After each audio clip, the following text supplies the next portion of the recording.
보람있게 삽시다, 이런 제목으로 말씀을 나눕니다.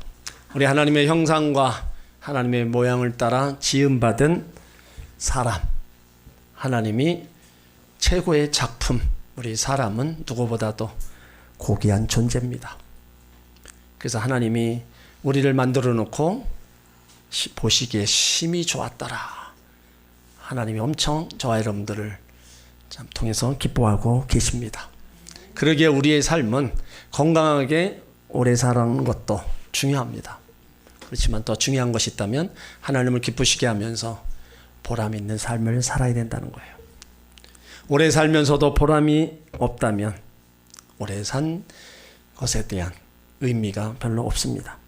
같은 일을 해도 어떤 사람을 보람을 느끼지만은 어떤 사람은 보람을 느끼지 못합니다.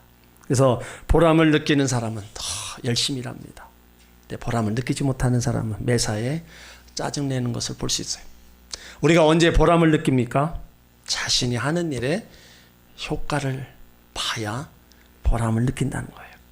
부모들은 자녀들이 성장해서 자신들의 삶의 자리에 하나씩 찾아가는 것을 보면 보람을 느낍니다.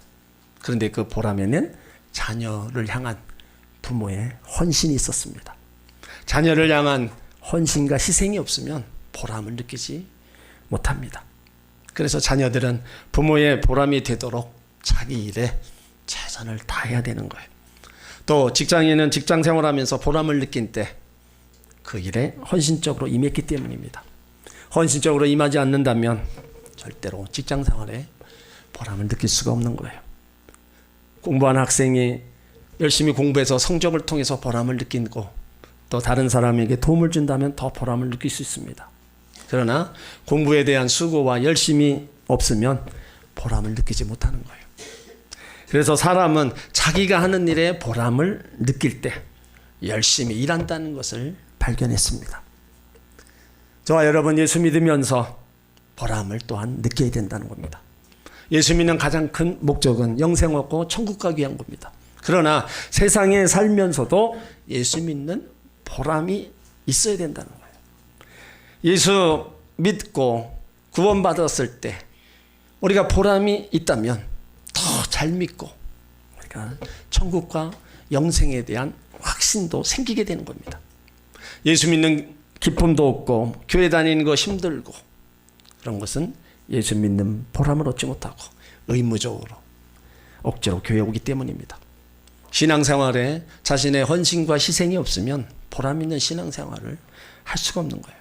교회가 좋고 교회를 통해 보람 있는 신앙생활을 하는 사람들 다 헌신적으로 섬기는 사람들입니다. 그래서 우리 삶이나 신앙에 있어서나 자신의 헌신이 없는 곳에는 보람이 없는 거예요. 예수 믿는 것이 힘들어도 예수 믿는 보람을 느끼면 행복하고 즐거운 거예요. 여러분 모두가 다 예수 믿는 보람을 만끽하시면서 신앙생활 하시길 주의 이름으로 축원합니다. 오늘 말씀이 우리 보람 있는 삶이 무엇인가를 우리 가운데 해주고 있어요. 오늘 1절로 4절에 베푸는 삶이 보람 있는 삶이라고 얘기하는 겁니다. 그러니까 성경은 받는 것보다 주는 자가 더 복이 있다고 그랬어요. 그러니까 우리는 베푸는 보람을 느껴야지 자꾸 받으려고 하면 안 된다는 겁니다. 우리 그리스도인들은 베푸는 데서 삶의 보람을 찾아야 되는 거예요. 왜요? 하나님이 그만큼 나에게 주셨기 때문에 그것 가지고 우리가 베푼다. 그러면 하나님이 그 빈 공간에 또 채우시는 거예요. 그러니까 믿음의 사람들이라는 건 계속해서 베풀고 받은 은혜 베풀고 받은 사랑 베푸는 데서 보람을 찾아야 된다는 거예요. 오늘 1절에 보면 너는 식물을 물 위에 던지라 여러 하늘 위에 도로 찾으리라고 했어요. 여기 물은 사람을 가리킵니다. 그러니까 먹을 것을 사람에게 던지는 사람, 이웃에게 찾을 생각 하지 않고 던지는 거. 그러니까 내가 뭘 했기 때문에 나도 뭘 얻는다 이런 생각하지 말고 그냥 베풀어 주라는 거예요. 그러면 너도 언젠가는 받을 때가 온다는 겁니다. 너는 항상 베풀기만 하고 살 줄 아느냐? 너도 언젠가는 도움이 필요할 때가 있을 거라는 거예요. 그때 너에게 도움을 받았던 이웃들도 도로 받을 생각하지 않고 너에게 베풀 거라는 겁니다. 여러 날 후에 도로 찾아주신다는 거예요. 그러면서 2절에 7에게나 8에게 너의 필요한 것들을 많은 사람에게 나눠주라는 거예요. 그러니까 우리가 줄 수 있을 때, 베풀어 줄 수 있을 때 베푼다는 거, 이건 엄청나게 그 사람에게 복이라는 겁니다. 우리가 또 2절 후반에 보면 무슨 재앙이 임할는지 내가 알지 못한다. 이 말씀은 내가 지금 큰 소리 치지만 너도 언젠가는 재앙을 당해서 망해버리고 너도 남의 도움을 받을 때가 있을런지 누가 아느냐 이거예요. 그러니까 있을 때 많은 사람에게 나눠주라는 거예요. 3절에 계속 얘기합니다. 구름에 비가 가득하면 땅에 쏟아지며 나무로 북으로나 쓰러지면 그 쓰러진 곳에 그냥 있으리라. 이 말씀은 너도 섰다고 자만하지만 쓰러지면 그냥 있는 나무처럼 망하고 일어나지 못할 때가 있을지 누가 아느냐 이거예요. 그러니까 망하기 전에 내 손에 힘이 있을 때 베풀어 주라는 겁니다. 너도 쓰러지고 못 일어날 때 다른 사람의 도움을 받아서 일어날 수 있다는 겁니다. 그러니까 내 손에 있을 때 너도 쓰러지기 전에 베푸는 보람, 바로 베푸는 즐거움을 가지고 살라는 거예요. 그러면 결국에는 그것이 너에게 다 돌아온다는 거예요. 그리고 4절에서 그 구제를 망설이지 말라는 겁니다. 풍세를 살펴보는 자는 파종하지 아니할 것이요 구름을 바라보는 자는 거두지 못하리라. 구제하는데 망설이지 말라는 거예요. 여러분, 구제하는데 망설이면 못합니다. 처음 내가 구제비를 20만 원 줘야 되겠다 생각을 했어요. 근데 곰곰이 생각해 보니까 아까운 거예요. 그래서 좀 줄여야 되겠다. 10만 원으로 줄여. 그리고 다시 생각해 보니까 이것도 좀 그런 것 같아요. 내 형편도 그렇고 저 사람을 생각해 보니까 별로 좋지도 않은 감정도 있고 그러다 보니까 또 줄이는 거예요. 이게 줄이다 보니까 그냥 시치미를 떼고 마는 겁니다. 그러니까 본문의 뜻은 그러지 말라는 거예요. 처음 생각이 났을 때 바로 하라는 겁니다. 망설이지 말고요. 우유부단하게 그러지 말라는 거예요. 처음 생각났을 때 그대로 하는 거. 그것이 기쁨이고 보람이고 받는 사람도 너를 통해서 기쁨을 얻는다는 거예요. 그러면 거기에 다가오는 것은 우리가 어떤 일을 행하지 않아도 하나님이 다 때가 됐을 때 이루어 주신다는 거예요. 벤다이크 작품 중에 그 대저택 그 작품이 있어요. 그 중에 한 부분을 보면 큰 부자가 큰 집에서 떵떵거리며 살다가 죽어서 천국에 갑니다. 그 천국에 가보니까 자기가 살아야 될 집이 조그만 오두막살이에요. 저기서 영원히 살 것을 생각하니까 기가 막힙니다. 그래서 건너편에 저 대저택이 준비되어 있어요. 하나님, 저 대저택에서 제가 살면 안 될까요? 그랬더니 하나님이 저건 다른 사람을 위해서 지었는데 그 사람이 저곳에 살 거다. 그 사람이 누굽니까? 너희 동네에 사는 가난한 의사다. 의사가 가난하게 산 것이 제 탓이지 내 탓입니까? 아니다. 그 의사는 항상 정성을 다해 치료해주고 치료비가 없으면 그냥 보내주고 먹을 것이 없는 사람에게 다 주머니를 털어서 다 줬다. 의사로서 많은 돈을 번다고 하는데 그 사람은 가난하게 살았어.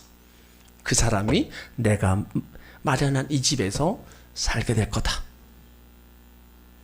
내가 세상에서 한 짓을 생각하면 오막살이 지붕도 덮지 못할 거기에 살게 될 것을 다행히로 생각해라. 우리가 베푸는 즐거움을 가지고 살면요, 하나님도 기뻐하시지만 저 하늘에 우리의 집이 지어지고 있는 거예요. 얼마만큼 내가 행한 것에 따라서 아름다운 집이 지어지고 있다는 겁니다. 그러니까 내 손에 있을 때, 내 손에 가진 것이 있을 때 베풀어주는 즐거움, 이 즐거움이 바로 성도들 삶 속에 있어야 되고 그것을 통하여 우리는 보람을 얻어야 된다는 겁니다. 예수님은 베푸는 보람 속에 살라는 뜻으로 비유를 또 하나 말씀하셨어요. 누가복음 12장에 보면 어떤 젊은이가 예수님께 오더니 우리 아버지 유산이 많은데 형이 아버지 유산을 몽땅 가지고 나한테는 한 푼도 주지 않습니다. 형을 불러다가 동생에게 유산 좀 나눠주라고 한마디 해주십시오. 그때 예수님이 내가 너희 집 재산이나 나눠주는 사람인 줄 아느냐? 그러면서 이야기 하나를 들려줬어요. 어떤 사람이 농사를 지었는데 그게 참 잘 됐습니다. 너무 농사가 잘 되다 보니까 많은 곡식이 있고 그것을 쌓아놓을 창고를 보니까 너무 작아서 다시 허물과 크게 짓습니다.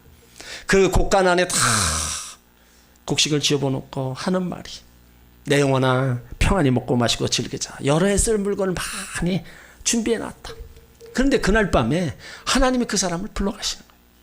그러면 지금까지 쌓아둔 것이 네 것이 되겠는 겁니다. 그런 사람은 누리지도 못하고 그 밤에 죽더라는 거예요. 이 사람은요 형제도 몰라보고 하나님 알 바 아니고 오로지 관심 돈밖에 없는 겁니다. 그래서 예수님이 자기에 대하여 부여한 사람이 하나님께 대해서 가난하다는 겁니다. 자신을 위해서 그렇게 많은 것을 쓰면서 하나님 나라 위해서는 바칠 것도 없고 하나님 나라 위해서 쓰지 않는 그런 사람은 아무리 쌓아놓아도 절대 누리지 못한다는 교훈을 말씀하셨어요. 우리는요 삶에 다른 사람에게 베푸는 즐거움, 하나님 나라의 일에 우리가 행하는 일들, 이것을요 우리는 행할 때 기쁨으로 해야 됩니다. 부자만 베푸는 게 아닙니다. 가난해도 마음만 있으면 베풀 수 있어요. 그러니까 베풀지 못하는 사람은 큰 부자가 되어도 베풀 수가 없는 거예요. 바라기는 저와 여러분 모두가 하나님이 기뻐하시는 베푸는 삶으로 보람 있게 우리는 살아가야 될 줄 믿습니다. 이 베푸는 사람에게 하나님이 행하시는 일이 있습니다. 5절 말씀에 보면 바람의 길이 어떠하며 아이벤 자의 태에서 뼈가 어떻게 자라는 것을 내가 알지 못한 같이 만사를 성취하시는 하나님의 일을 내가 알지 못하느니라. 바람의 길이라고 그랬어요. 여러분 바람이 이쪽에서 불어와서 저쪽으로 불어가는 거 우리가 알아요? 우리 모릅니다. 태풍이 일본에 상륙했다가 방향을 틀어서 부산으로 상륙하기도 하고 어느 때는 부산으로 오더니 중국으로 갈 때도 있어요. 그 바람의 길은요 하나님이 인도하시는 것입니다. 그래서 사람이 마음으로 예측한다 해도 정확히 알 수가 없는 거예요. 또 태중에 있는 아기의 뼈가 어떻게 자라는지 여러분 알고 계세요? 이것도 모르는 거예요. 태중에 있는 아기가 10달 동안 뼈가 무럭무럭 자라가는 거 하나님이 하신다는 거예요. 그래서 사람이 할 일은 뭐예요? 아기를 가진 엄마는 잘 먹기만 하면 되는 거예요. 그럼 태중의 아기는 건강하게 자라도록 하나님이 하시는 거예요. 그러니까 하나님이 하시는 일이요 심려막직한 겁니다. 우리의 생각과 우리가 방법 그거를 초월해서 일하시는 하나님이에요. 그래서 이렇게 행하시는 하나님 우리를 위해서 알아서 하시니까 6절에 보면 이제 최선의 삶을 살아가라고 또 말씀하고 있어요. 너는 아침에 씨를 뿌리고 저녁에도 손을 거두지 말라. 이것이 잘 됐는지 저것이 잘 됐는지 혹 둘이 다 잘 됐는지 알지 못함이니라. 아침부터 저녁까지 쉬지 말고 최선을 다해 노력하라는 겁니다. 이것이 잘 됐는지 저것이 잘 됐는지 모른다는 거예요. 둘 다 잘 됐는지 모르니까 너는 무엇을 하든지 최선을 다하고 잘 되고 안 되는 거는 하나님께 맡기라는 겁니다. 그러니까 이것이 최선을 다하는 데서 바로 보람을 찾는 겁니다. 다윗이 어렸을 때 자기 형들이 전쟁터에 나갑니다. 아버지가요 형들이 잘 있는지 가서 보고 오라 그래요. 그래서 먹을 것을 가지고 형들을 찾아가 보았더니 이스라엘 군대가 벌벌 떨고 있는 거예요. 그래서 그 모습을 보고 왜들 저렇게 떨고 있습니까? 저기 골리앗이라는 대장이 나와서 저렇게 외치고 있는데 거기 맞서 싸울 사람이 하나도 없다. 여럿이 싸우지 말고 한 사람 대표가 나와서 싸우자고 하는데 나갈 사람이 없다. 그때 다윗이 나가서 골리앗과 싸워 보기 좋게 이깁니다. 근데 사울왕이 그걸 보고 너무 기뻤어요. 그래서 군대의 장으로 삼습니다. 근데 군대의 장으로 삼아 놓으니까 다윗의 인기가 올라가는 거예요. 사울왕의 마음이 편치 않아요. 자기보다 신하인 다윗이 더 백성들이 좋아하니까 마음이 편치 않아서 그냥 두었던 안 되겠다. 천부장으로 강등시킵니다. 그리고 먼 지방으로다가 보내버려요. 다윗이 천부장으로 강등되었음에도 불구하고 자신의 일에 최선을 다합니다. 지혜롭게 일을 처리하면서 그것을 보고 있던 백성들이 보고 기뻐해요. 그 백성들이 또 기뻐하니까 사울왕의 마음이 그 천부장에서 다윗을 또 내쫓으면서 너 이제 내 눈에 보이면 너 죽는다. 그때부터 다윗이 쫓기는 신세가 됩니다. 그런데도 다윗의 입에서는요 한마디 원망이 안 나와요. 쫓기는 신세에도 백성들에게 자기가 할 일 하고 하나님 섬기는 일에 최선을 다합니다. 자기의 모든 것을 다 하나님께 다 맡긴 거예요. 이렇게 믿음의 생활에 최선을 다하는 사람은요 자기의 모든 것, 인생의 결과를 하나님께 맡기고 어떤 환경에 처하든지 최선을 다하는 삶을 살아가야 된다는 겁니다. 하나님이 기뻐하는 삶에 내 삶에 쓰임받을 수 있도록 최선의 삶을 살아가야 된다는 거예요. 세상 유혹이 거세다 할지라도 폐역한 세상에서 영원토록 변함없으신 예수님을 붙잡고 인생을 살아간다면 우리의 생애는 가장 보람되고 행복한 생애가 될 겁니다. 그리고 신앙생활에 하나님이 또 하실 일 우리가 기도해서 맡기는 겁니다. 내가 못하는 거 있어요. 하나님만이 하실 수 있는 거. 그걸 하나님께 맡기면서 자신이 할 일에 대해서는 자신이 최선을 다해야 된다는 겁니다. 그래야 거기에 기쁨이 있고 보람이 있고 하나님 주시는 또 다른 열매를 우리는 얻을 수 있는 겁니다. 우리의 수고에 열매 맺게 해주시는 분은 바로 하나님이십니다. 그렇기 때문에 내가 할 일 우리는 그것이 크든 작든 열심을 다해서 우선 내 자신에게 기쁨과 보람을 얻고 그 수고의 열매를 하나님으로부터 얻는 그런 믿음의 사람들이 되어야 된다는 거예요. 하나님은 그거를 우리 가운데 원하시는 겁니다. 매일 나태하고 게으르면서 하나님 앞에 뭐 주세요 하는 그런 사람은 결코 하나님이 돌아보지 않는 거예요. 그러므로 열심을 다하는 그런 사람들에게 하나님이 주시는 그 복은요 우리가 상상하지 못하는 거예요. 기억하지 못했던 거, 알지 못했던 거, 깨닫지 못했던 것들 하나님이 가장 아름다운 때에 주시는 겁니다. 오늘 7절 8절은 이제 앞날을 대비하는 사람에게 보람이 있다고 얘기하고 있습니다. 빛은 실로 아름다운 것이라 눈으로 해를 보는 것이 즐거운 일이로다.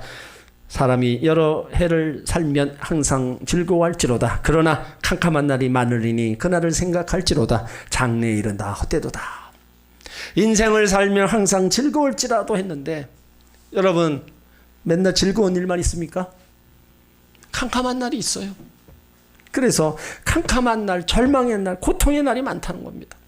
여기에 캄캄한 날이라는 거는요 죽음의 날을 포함한 고난을 가리킵니다.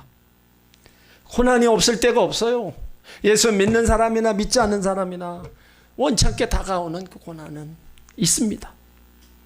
그러니까 그날을 생각하라는 거는 뭐예요? 그날을 대비하라는 겁니다. 너에게 항상 좋은 일만 일 줄 아느냐? 잘 나가는 것만 있을 줄 아느냐? 너도 언젠가는 떨어질 날이 있다는 거예요. 너도 언젠가는 아플 때가 있다는 거예요. 그러니까 그날을 대비하라는 거예요. 대비, 준비, 예비하는 겁니다. 어떤 일에 있어서 미리 대응책을 찾아서 준비하는 것이 바로 대비입니다. 그러다가 일이 닥치면 대비하고 있었기에 그것을 능히 극복할 수 있는 겁니다. 몸이 아플 때를 대비해서 우리가 보험이나 물질을 미리 준비하는 거. 그러다 보면 몸이 아플 때 그것 가지고 우리가 그 아픔을 치료하면서 우리가 갈 수 있는 겁니다. 이 여름철에도 더위와 장마를 우리가 잘 대비하면 피해를 최소화하고요. 아무 피해 없이 지나가는 겁니다. 내가 하는 일도 어려움이 있을 때를 대비해서 우리가 다 더 준비해야 되는 거예요. 우리의 노년의 삶도 잘 대비해야 됩니다. 그래야 건강하고 평안하고 행복한 거예요. 우리에게 닥쳐올 불행이나 고난 이런 모든 것들을 잘 대비하는 그 자체에서 여러분 즐거움이 있고 우리가 보람을 얻는 거예요. 그리고 우리는요 이 땅 것만 대비하면 안 됩니다. 죽음의 날까지 대비해야 돼요. 내가 지금 젊었다고 내가 죽을 날이 멀지 않았다고? 아닙니다. 죽음을 대비하는 그런 자세가 우리 가운데 있어야 된다는 거예요. 하나님께서 노아에게 120년 후에 홍수가 있을 거라고 너는 방주를 지어라 그랬습니다.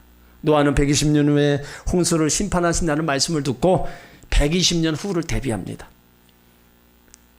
산에다가 배를 짓는 노아에게 많은 사람들이 돌았다지 않겠어요? 그런데 노아가 돌았나요? 백성이 돌았나요? 노아는 사람들이 몰라줘도 그에게 어떤 얘기를 해도 120년 후에 심판이 있을 것이라고 선포했지만 아무도 믿지 않았습니다. 홍수가 내리기 시작해서 다 죽고 결국은 노아의 가족만 구원받았어요. 120년 후를 대비한 노아, 온갖 수모와 비난을 받으면서 준비한 것이 얼마나 보람 있겠어요. 그러면 우리는요, 별소리를 다 들어도 120년 후가 아니라 죽음 후를 준비해야 된다는 거예요. 탈무드의 제사는 죽음과 함께 하지 못하나 선행은 죽음 후에도 함께 하느니라. 선행은 믿음과 하나님을 이야기합니다. 우리가 돈돈돈하지만 재산이 죽는 날에 한 걸음도 따라와 주지 않습니다. 나 혼자 가야 돼. 그러나 하나님은 죽음 후에도 나와 함께 하십니다. 그래서 그날을 생각할지라 하나님을 섬기며 우리가 믿음의 길을 한 날 한 날 살아가는 거, 그날은요, 이 땅에서도 우리가 은혜의 삶을 살지만 죽음 이후까지 우리가 대비하며 사는 겁니다. 이것이 어두운 날을 생각하는 것이고 불행을 준비하는 삶입니다. 이번 비로 인해서 많은 이들이 죽었어요. 산사태가 내고 홍수가 나고 댐이 넘고. 누가 이번 홍수에 죽을 줄 알았겠어요? 아무 생각지도 않았을 겁니다. 그런데 그것이 원치 않게 그 사람에게 닥쳤습니다. 여러분, 살아있는 생명은요, 항상 죽음의 그림자가 따라다니고 있습니다. 그래서 우리는 불안한 인생을 살고 있는 거예요. 그렇기 때문에 우리가 영혼 구원받고 예수 믿었다. 여러분, 그거는 그 이후, 죽음 이후의 삶을 우리가 준비하는 거나 마찬가지예요. 물론 예수를 우리가 믿는다고 해서 저런 재난을 안 당하는 게 아닙니다. 예수 믿든 안 믿든 재난은 누구한테 당할 수 있어요. 그렇지만 갑자기 당한 그 재난 앞에 그래도 예수 믿었던 사람들은 하나님 앞에 가지만 예수 안 믿고 살아갔던 사람들은 그냥 음부로 가는 거예요. 그러니까 우리 앞에 언제 다가올지 모르는 이 죽음 앞에 내가 영원 구원을 얻어서 하나님 백성으로 살아간다면 그 자체가 바로 죽음을 대비하고 사는 겁니다. 그것이 얼마나 귀하고 복된가를 우리는 신앙생활하면서 더 알아야 되는 거예요. 여러분, 삶 중에서 가장 보람이 있었다고 생각되는 때가 언제입니까? 기뻤던 순간이라기보다는 자기 만족이 아닌 인간된 나로서 보람되고 특히 신앙인으로서 보람을 느껴본 적이 있느냐는 겁니다. 우리를 죄악에서 바른 길로 인도하는 예수님을 발견하고 믿은 것처럼 가치 있고 보람된 일은 없을 겁니다. 이 가치를 아는 사람이 한 영혼을 사랑할 수 있고 자기 신앙 성숙을 위해서 달려가는 겁니다. 그래서 우리는 아직 구원의 방주에 들어오지 못한 가족들을 우리가 인도해야 된다는 거예요. 죄인이 회개하고 하나님께로 돌아오는 거 하나님 엄청 기뻐하시고, 그리고 전도한 이가 보람을 느끼는 겁니다. 나도 한 영혼을 주께로 인도했다. 보람을 느끼는 거예요. 한 영혼을 주께로 인도하여 구원의 기쁨과 보람을 느끼시기를 바랍니다. 우리는 한 번뿐인 인생을 살아갑니다. 우리는 살아갈 때 보람이 있어야 돼요. 신앙생활도요, 내가 하는 일도, 가정 안에서도, 사람과의 관계 속에서 보람 있게 살아야 됩니다. 그래, 하나님 자녀들은 더 보람 있게 살아야 돼요. 하나님께 받은 은혜와 사랑, 그 복으로 더 우리는 베풀며 살아야 된다는 겁니다. 받는 자가, 주는 자가 더 복이 있다 그러죠. 어리석은 부자처럼 살면요, 인생을 망치는 거예요. 그래서 베푸는 보람이 있어야 되고요. 우리는 내가 하는 일에 최선을 다해야 됩니다. 그래서 그곳에서 보람을 얻어야 돼요. 내가 하는 일에 최선을 다하고 결과는 하나님께 맡기는 거예요. 이것이 믿음의 사람의 모습입니다. 우리는 이 땅 것만 준비하면 안 됩니다. 죽음 이후를 대비해야 돼요. 그래서 모든 성도는요, 복된 죽음을 맞이하는 겁니다. 바라기는 여러분들의 삶이 이전의 삶보다 앞으로 더 복된 삶을 살아가시길 바랍니다. 보람 있는 그 삶을 위해서 내가 해야 될 것이 무엇인가를 다시 한번 알고 그것을 준비하며 나가는 여러분들 앞에 하나님도 더 필요한 것들을 채우시지만 우리 삶에 무엇보다도 내가 먼저 기쁨과 행복 속에 살아갈 수 있는 거예요. 오늘 솔로몬이 우리를 통해서, 말씀을 통해서 우리 가운데 이 복 있는 삶이라는 것이 이 땅에서만 끝나면 안 됩니다. 그것이 영원한 하나님 나라까지 이르는 것이 정말로 복 있는 삶이고 보람 있는 삶이라는 거예요. 여러분 모두가 다 보람 있는 삶을 위해서 잘 준비하며 살아가시기를 예수님의 이름으로 축원합니다. 아멘.